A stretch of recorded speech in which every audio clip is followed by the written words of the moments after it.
हमने शहर को दी एक नई पहचान, हम हैं सिंघानिया बिल्डकॉन।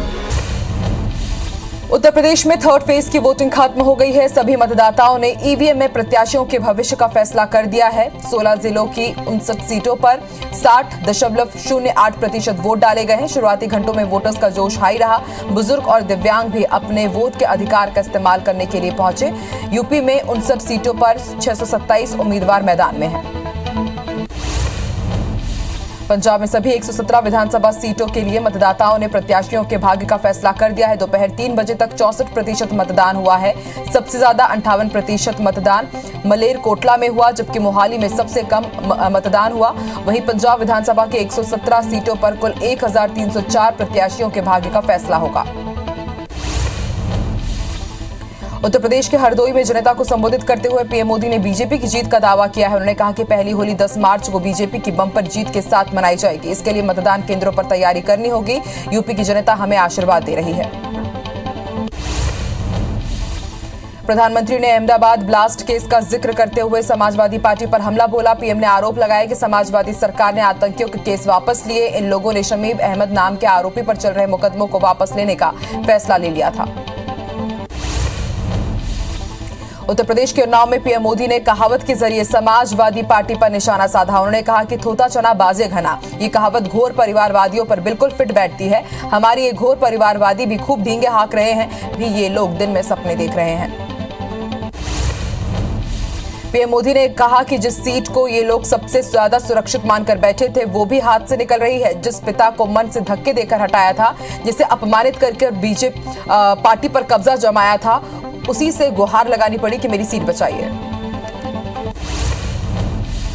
राजनाथ सिंह ने योगी आदित्यनाथ की तारीफ करते हुए कहा कि मैं भी मुख्यमंत्री रहा हूं और योगी आदित्यनाथ भी मुख्यमंत्री रहे हैं। ये कहने में मुझे कोई संकोच नहीं है कि योगी आदित्यनाथ मुझसे बेहतर और अच्छे मुख्यमंत्री रहे हैं। उन्होंने कहा कि विकास रूपी लक्ष्मी साइकिल हाथी या हाथ के पंजे पर नहीं बल्कि कमल के फूल पर सवार होकर आती है। लखनऊ के सरोजनी नगर में सीएम योगी ने रोड शो किया। इस दौरान उन्होंने कहा कि चुनाव 80 बनाम 20 का बन चुका है। 80% सीटें भाजपा जीत रही है। 20% में सपा, बसपा और कांग्रेस में बंटवारा है। इसलिए भाजपा प्रचंड बहुमत के साथ प्रदेश में सरकार बना रही है। उत्तर प्रदेश के सीएम योगी आदित्यनाथ समाजवादी पार्टी पर हमला बोलते हुए कहते हुए नजर आए कि उत्तर प्रदेश में पहले सिर्फ सैफई महोत्सव होता था। उस महोत्सव में ना रंग, ना राग, ना भाव और ना भाषा थी। आज उत्तर प्रदेश में महोत्सव का मतलब अयोध्या के दीपोत्सव, मथुरा वृंदावन में रंगोत्सव और काशी में देव दिवाली का उत्सव। केंद्रीय मंत्री अनुराग ठाकुर ने भी सपा प्रमुख अखिलेश यादव पर निशाना साधते हुए कहा कि आतंकियों का अब्बूजान समाजवादियों का भाईजान, इसलिए अखिलेश की बंद है जुबान। उन्होंने कहा कि जब भी आतंकवाद की बात होती है तो बीजेपी जीरो टॉलरेंस रखती है, जबकि समाजवादी पार्टी सहयोगवाद का रुख रखती है। यूपी के देवरिया में सीएम शिवराज सिंह चौहान ने जनता को संबोधित किया। इस दौरान उन्होंने कहा कि अखिलेश यादव आज के औरंगजेब हैं। जो अपने पिता का नहीं हुआ वो आपका क्या होगा। ये मैं नहीं कह रहा हूं, ये मुलायम सिंह यादव ने कहा था। औरंगजेब ने भी यही किया था, अपने बाप को जेल में बंद कर भाइयों का कत्ल कर दिया। अनुराग ठाकुर के आतंकी वाले बयान पर अखिलेश यादव ने पलटवार किया है। उन्होंने कहा कि जिस समय अहमदाबाद में बम धमाका हुआ, उस समय हम लोग एक ही गाड़ी में बैठकर रक्षा कार्यालय गए थे, जहां प्रादेशिक सेना की ट्रेनिंग थी। अगर मैं आतंकवादी हूं तो अनुराग ठाकुर भी आतंकवादी होंगे। अखिलेश यादव ने सीएम योगी पर निशाना साधते हुए कहा कि बाबा 5 साल मुख्यमंत्री रहे लेकिन मेडिकल कॉलेज को कोई सुविधा नहीं दे पाए। सैफई का जो विकास हुआ है वो एक दिन का नहीं है। बाबा कोई काम नहीं करते हैं और अगर कोई दूसरा काम करता है तो उस पर सवाल उठाते हैं। उत्तर प्रदेश के अयोध्या में जनता को संबोधित करते हुए अखिलेश यादव ने कहा है कि जो लोग कह रहे थे कि गर्मी निकाल देंगे, पहले चरण के मतदान के बाद भाजपा के नेता कार्यकर्ता ठंडे पड़ गए हैं, दूसरे चरण के बाद वो शून्य पड़ गए हैं और तीसरे चरण के बाद वो शून्य होने जा रहे हैं।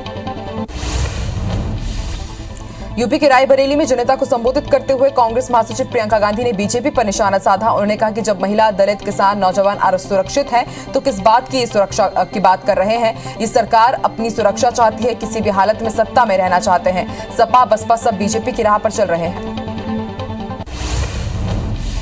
रायबरेली में प्रियंका के बाद सीएम भूपेश बघेल ने भी बीजेपी पर निशाना साधा। उन्होंने कहा कि 5 राज्यों के चुनाव में उत्तराखंड, गोवा, पंजाब के चुनाव संपन्न हो चुके हैं। एक बात साफ हो गई है कि जिन 3 राज्यों में चुनाव हो चुके हैं वहां पर बीजेपी पूरी तरह से साफ हो चुकी है। यूपी में भी 3 चरणों के चुनाव हो चुके हैं। यहां भाजपा लड़खड़ाने लगी है। यूपी में विधानसभा चुनाव के तीसरे चरण के लिए मतदान हो चुका है। इसी बीच कानपुर में बीजेपी नेता और मेयर प्रमिला पांडे के खिलाफ निर्वाचन आयोग ने एफआईआर दर्ज करने के आदेश दिए। निर्वाचन अधिकारी ने बताया कि मेयर ने नियमों का उल्लंघन करते हुए मतदान करते हुए अपनी फोटो खिंचवाई। इसके बाद फोटो को अपने फेसबुक पेज पर पोस्ट कर दिया। पंजाब लोक कांग्रेस के संस्थापक कैप्टन अमरिंदर सिंह ने वोट डालने के बाद कहा है कि वो पटियाला विधानसभा सीट से चुनाव जीतने को लेकर आश्वस्त हैं। कांग्रेस पर निशाना साधते हुए उन्होंने कहा कि मुझे लगता है कि हम चुनाव जीतेंगे। कांग्रेस के लोग एक अलग ही दुनिया में रहते हैं और पंजाब में उनका सफाया हो जाएगा। मध्य प्रदेश में साल 2023 में होने वाले चुनाव से पहले बीजेपी अब अपने विधायकों को कसौटी पर परखने जा रही है। चुनाव से पहले बीजेपी विधायकों के रिपोर्ट कार्ड और जनता में उनके कामकाज का आकलन करेगी। इसके लिए बीजेपी बाकायदा कार्यकर्ताओं से फीडबैक लेने से लेकर सर्वे तक कराने जा रही है। सर्वे के आधार पर कमजोर परफॉर्मेंस वाले विधायकों को बीजेपी काम सुधारने का एक आखिरी मौका देगी ताकि चुनाव से पहले जनता की नाराजगी दूर की जा सके और विधायकों की इमेज बिल्डअप हो सके। बीजेपी ने इसके लिए संगठन और एजेंसी के स्तर पर सर्वे का काम शुरू कर दिया है। मध्य प्रदेश में विधानसभा चुनाव साल 2023 की तैयारियां अभी से शुरू हो गई है। दोनों ही बड़ी राजनीतिक पार्टियों में कसावट की कवायद शुरू हो गई है। भोपाल में पूर्व सीएम कमलनाथ ने डिजिटल सदस्यता अभियान को लेकर सोशल मीडिया के पदाधिकारियों के साथ बड़ी बैठक की और कहा कि सभी को डिजिटल सदस्यता अभियान में ताकत के साथ जुटना है। कमलनाथ ने साफ कर दिया है कि मंडलम सेक्टर कमेटी के गठन में जो भी जिला अध्यक्ष दिलचस्पी नहीं लेगा वो 26 फरवरी को अपना इस्तीफा देते। बता दें कि कांग्रेस अब तक 230 विधानसभा सीटों में से सिर्फ 117 सीटों पर ही मंडलम सेक्टर कमेटियां बना पाई है। यूपी चुनाव को लेकर कमलनाथ ने बड़ा बयान दिया है। उन्होंने कहा कि कांग्रेस का कुछ भी हो लेकिन ये तय है कि उत्तर प्रदेश में इस बार बीजेपी नहीं आने वाली है। बता दें कि कमलनाथ कांग्रेस अध्यक्ष सोनिया गांधी के साथ लगातार यूपी और पंजाब चुनाव की रणनीति बना रहे हैं। कमलनाथ यूपी चुनाव के लिए कांग्रेस के स्टार प्रचारक भी हैं। नवा रायपुर किसान आंदोलन को लेकर मंत्रिमंडलीय उप समिति की बैठक के बाद सरकार ने बड़ा फैसला लिया है। सरकार ने किसानों की 8 में से 6 मांगों को मान लिया है। सभी 6 मांगों से जुड़े आदेश जारी करने के निर्देश भी दे दिए गए हैं। फैसले में प्रभावित किसानों को जहां बसाहट हो वहीं पर आवासीय पट्टा दिया जाएगा। भू विस्थापितों और भूमिहीनों को भूखंड दिया जाएगा। देय वार्षिक के ऑडिट आपत्ति का निराकरण किया जाएगा। शिक्षित बेरोजगारों को प्राधिकरण की सेवाओं में 60% आरक्षण भी दिया जाएगा। फैसले में भूखंड खरीद बिक्री प्रतिबंध भी 13 गांव से हटा दिए गए हैं। अब कुल 41 में से 27 गांव को एनओसी से मुक्त कर दिया गया है। सरकार ने इसके बाद किसानों से आंदोलन समाप्त करने का आग्रह किया। सरकार के फैसले पर किसानों की प्रतिक्रिया सामने आई है। किसानों ने कहा कि जिन मांगों को लेकर सरकार सहमत हुई है उन पर पिछली सरकार भी सहमति जता चुकी है। उनकी मांग 4 गुना मुआवजा, बिना शर्त भूखंड आवंटन, वार्षिक भुगतान, पुनर्वास योजना और सभी गांवों से जमीनों की खरीदी बिक्री का प्रतिबंध हटाना है। छत्तीसगढ़ में कोरोना के मामलों में लगातार कमी आ रही है। प्रदेश में बीते 24 घंटे के अंदर सिर्फ 205 नए मरीज मिले हैं। राहत की बात यह है कि बीते 2 दिनों में एक भी मरीज की मौत नहीं हुई है। प्रदेश में आज 340 लोग स्वस्थ होकर अपने घर भी लौटे हैं, जबकि एक्टिव केसेस की संख्या 3404 हो गई है। मध्य प्रदेश में बीते 24 घंटे में कोरोना के 950 नए मरीज मिले, जबकि 2 मरीजों की मौत हुई है। प्रदेश में आज 1785 मरीज डिस्चार्ज हुए हैं। प्रदेश में एक्टिव मरीजों की संख्या 7527 हो गई है। इंदौर बाईपास पर ट्रैफिक का दबाव कम करने के लिए एक साथ 5 नए फ्लाईओवर बनाए जाएंगे। केंद्रीय परिवहन मंत्रालय ने एक साथ 5 नए फ्लाईओवर के लिए टेंडर जारी किए हैं। दरअसल इंदौर के बाईपास पर करीब 40 से ज्यादा ब्लैक पॉइंट है, जहां सबसे ज्यादा एक्सीडेंट होते हैं और इसे देखते हुए फैसला लिया गया है। दमोह में नाबालिग से हैवानियत का मामला सामने आया है। आरोपियों ने पहले नाबालिग का अपहरण कर गैंगरेप किया, फिर नाबालिग की नाक काट दी। इतना ही नहीं, आरोपियों ने परिजनों को धमकी भी दी थी कि पुलिस को बताया तो अंजाम भुगतना पड़ेगा। वहीं मामले में पुलिस ने केस दर्ज कर एक आरोपी को गिरफ्तार कर लिया है, दूसरे की तलाश जारी है। ग्वालियर के एबीवी ट्रिपल आईटीएम से एमटेक कर चुकी छात्रा से दुष्कर्म का मामला सामने आया है। आरोपी की वारदात को तत्कालीन सिक्योरिटी ऑफिसर ने नौकरी का झांसा देकर अंजाम दिया। यही नहीं, तत्कालीन डायरेक्टर पर धोखाधड़ी करने का भी आरोप है। पुलिस ने छात्रा की शिकायत पर मामला दर्ज कर सिक्योरिटी ऑफिसर को हिरासत में ले लिया है। दमोह के जबलपुर नाका पुलिस चौकी क्षेत्र में नाबालिग के साथ गैंगरेप का मामला सामने आया है। पुलिस के मुताबिक आरोपियों ने वारदात को अंजाम देने के बाद नाबालिग की नाक भी काट दी। फिलहाल पुलिस ने केस दर्ज कर आरोपियों की तलाश शुरू कर दी है। मंडला जिले में एक 5 साल की बच्ची के साथ 24 साल के युवक ने दुष्कर्म किया। बच्ची की हालत गंभीर बताई जा रही है, जिसके इलाज के लिए उसे जिला अस्पताल में भर्ती कराया गया है। वहीं मामले में बिछुआ पुलिस ने रेप का मामला दर्ज करते हुए आरोपी को गिरफ्तार किया। भाटापारा के ग्रामीण थाना क्षेत्र में 4 नाबालिग लड़कियों के गुम होने और अपहरण के मामले में पुलिस ने कार्रवाई की है। पुलिस ने एक टीम बनाकर छत्तीसगढ़ और दूसरे राज्यों में मुस्कान ऑपरेशन के तहत कामयाबी हासिल की। पुलिस ने 4 अलग अलग मामलों में 4 आरोपियों को गिरफ्तार किया है। साथ ही 4 नाबालिग लड़कियों को बरामद भी किया गया। ग्वालियर में एक बार फिर अज्ञात बदमाशों ने एक ही रात में 3 एटीएम से लाखों रुपए पार कर दिए। चोरों ने गैस कटर से एटीएम को काटकर करीब 45 लाख रुपए की चोरी की है। तीनों एटीएम से 15-15 लाख रुपए की चोरी की गई। चोरी वाले इलाके से पुलिस को सीसीटीवी फुटेज बरामद हुए हैं, जिसके आधार पर पुलिस बदमाशों की तलाश कर रही है। दीपालपुर में गैस कटर के जरिए एटीएम लूटने की कोशिश करने वाले आरोपी पुलिस के हत्थे चढ़ गए हैं। एटीएम मशीन काटते वक्त मशीन में आग लग गई थी, जिसमें 8 लाख रुपए जलकर खाक हो गए थे। वहीं 10 लाख रुपए जलने से बचा लिए गए हैं। पुलिस ने इस मामले में अंतर्राज्यीय गिरोह के 3 सदस्यों को गिरफ्तार किया है। जगदलपुर के महादेव घाट में कार रिपेयर और सीट कवर गोदाम में अचानक आग लग गई। देखते ही देखते आग ने विकराल रूप ले लिया। आग की वजह से गोदाम में रखा लाखों का सामान जलकर खाक हो गया। वहीं घटना के बाद मौके पर पहुंची दमकल की टीम ने आग पर काबू पाया। बलरामपुर जिले के राजपुर में लोकार्पण समारोह में नगर पंचायत सीएम और नगर पंचायत उपाध्यक्ष के बीच जमकर विवाद हुआ। गोठान निर्माण को लेकर शुरू हुई बहसबाजी मारपीट तक जा पहुंची। गनीमत रही कि एसडीएम, तहसीलदार और थानेदार के बीच बचाव करने पर मामला शांत हो गया। राजस्थान के कोटा से उज्जैन आ रही बारातियों से भरी गाड़ी हादसे का शिकार हो गई। जानकारी के मुताबिक कार नयापुरा पुलिया से चंबल नदी में जा गिरी। हादसे में दूल्हे समेत 9 लोगों की मौत हो गई, जबकि कई घायल हो गए हैं। घटना को लेकर राजस्थान के मुख्यमंत्री अशोक गहलोत ने दुख जताया। जगदलपुर में नेशनल हाईवे 30 पर तेज रफ्तार वाहन ने 3 लोगों की जान ले ली। मृतकों में 13 साल का एक बच्चा भी शामिल है। हादसे की जानकारी मिलने पर डायल 112 की टीम और बस्तर पुलिस की टीम मौके पर पहुंची और शवों को मोर्चरी में रखवाया गया। वहीं घटना के बाद पुलिस ने अज्ञात वाहन चालक के खिलाफ मामला दर्ज कर जांच शुरू कर दी है। जम्मू कश्मीर के पुलवामा और श्रीनगर में जवानों ने अलग अलग अभियान में आतंकवादी के 2 सहयोगियों को गिरफ्तार किया है। पुलिस के प्रवक्ता ने बताया कि रहमू इलाके की तलाशी अभियान के तहत आतंकवादियों के एक सहयोगी को गिरफ्तार किया गया। आतंकियों के पास से कई हथियार समेत गोला बारूद भी बरामद किए गए हैं।